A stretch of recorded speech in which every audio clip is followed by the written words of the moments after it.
Well, a recent report says that Alzheimer's is growing rapidly, and that basically from 2030 to 2050, it'll go from having 65.7 million people to 115.4 million people diagnosed with this disease.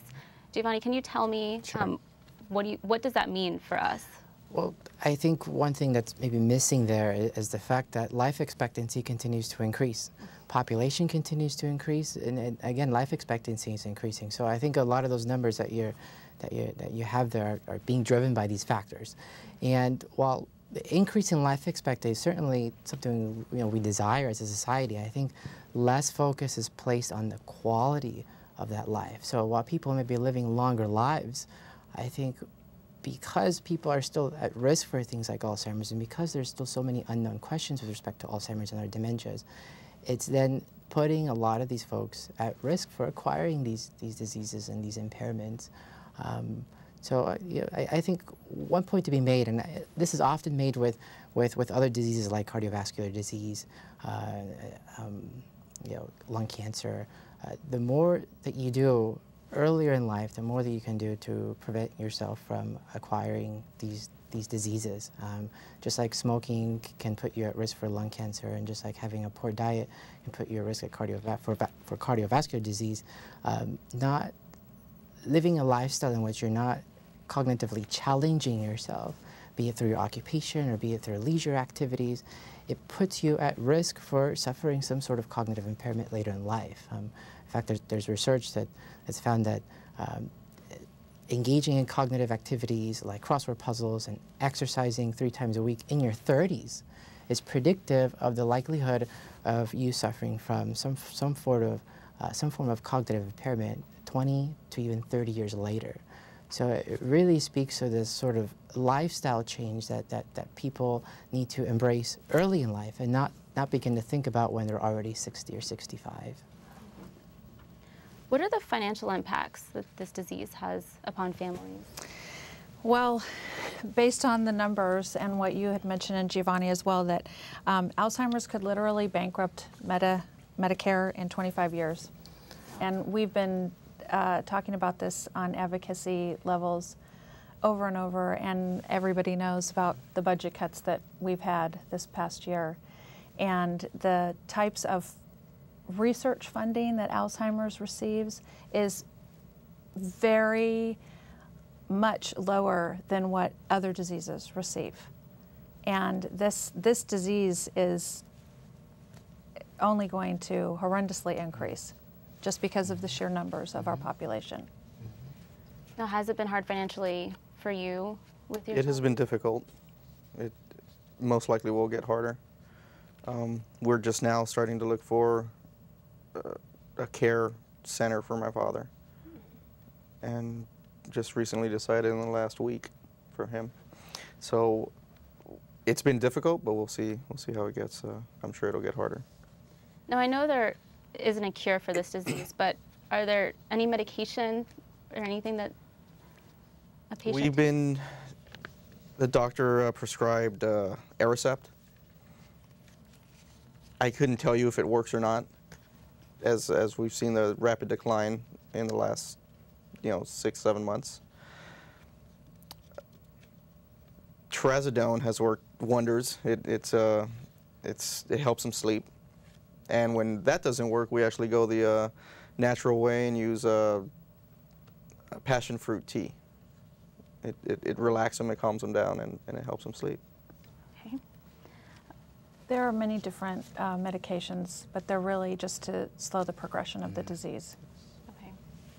With your research in technology, do you think that it could ultimately somehow help cure? Without a doubt. Well, not cure. I think the operative word here is prevent. Okay. I think, as I said earlier, folks can do a lot. I mean, playing video games is what I focus on, and certainly that can have an impact on the likelihood of suffering from some sort of dementia or cognitive impairment. But I think beyond that, I think engaging in physical exercise, exercising 30 minutes a day, 3 times a week, engaging in leisure activities like crossword puzzles, or being involved in volunteer work at local houses of worship or local community centers, or having an extensive social network. You have friends, you have gatherings. I think things of that sort, I know, have been found to be closely linked to likelihood of suffering from cognitive impairment, which of course is linked to things like Alzheimer's disease. So my work is focused on technology, but I think people need to be aware that there's a wide spectrum of things that they can do to increase the likelihood, or decrease the likelihood rather, that they suffer from some sort of cognitive impairment. Can I ask him something? Go ahead. Would you say that preventive, what would you say it was preventive? You know, if you can exercise, yes. right? Very early on, could have prevented, or might have. May have, certainly, and I think, as I said earlier, the earlier the better. There's been work that's found that even among older people, even when folks 65, between 65 and 70 are sampled and are looked at, folks that engage in this cognitive training are that much less likely to acquire dementia, acquire Alzheimer's, even when all else is equal. That is, when folks are randomly assigned to different conditions and when all folks are relatively healthy at the beginning of the study. So there's things that you can do, even at old age, to prevent the likelihood of suffering from this impairment. But yes, certainly, the earlier the better. The more active a lifestyle you live, the less likelihood that you'll suffer from I'm sorry, the reason I ask is because my father was a deacon in the Catholic Church. He was able to do geometry, you know, in his head. He ran practically every day. You know, he was very fit. He could walk on his hands. You know, stuff that I couldn't do, and he's still very physically fit. Physically, I can't. He's stronger than me. His brain is just not there.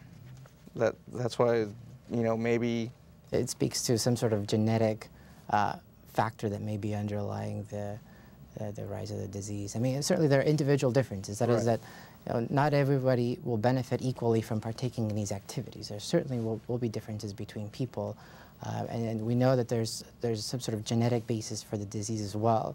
But it's not to say that engaging in these activities on a consistent basis throughout the course of life is not going to decrease the likelihood of suffering from some sort of impairment. It does. It does. Now, Linda, I wanted to go back to the association. I know that there's a walk coming up. There is. Do you want to talk about that a little bit? The memory walk is Sunday, November 1st, downtown at the Water Court. And I would fully recommend that anybody who is touched by this disease get involved. Either walk, register, start a team. I've been doing the memory walk since the LA office started in 1998, and my husband and I were dating at the time, and we've done the walk every year since. And is there a website? There is at, I need to say this correctly because I said it incorrectly before, but it's www.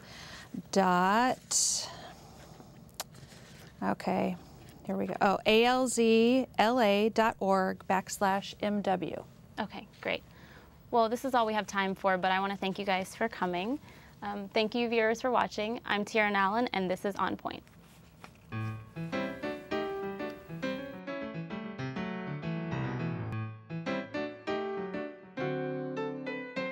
I'd like to thank my guests for coming out to our studios at the Cal State Northridge Journalism Department. It was a great show, and I definitely appreciate your expertise and opinions.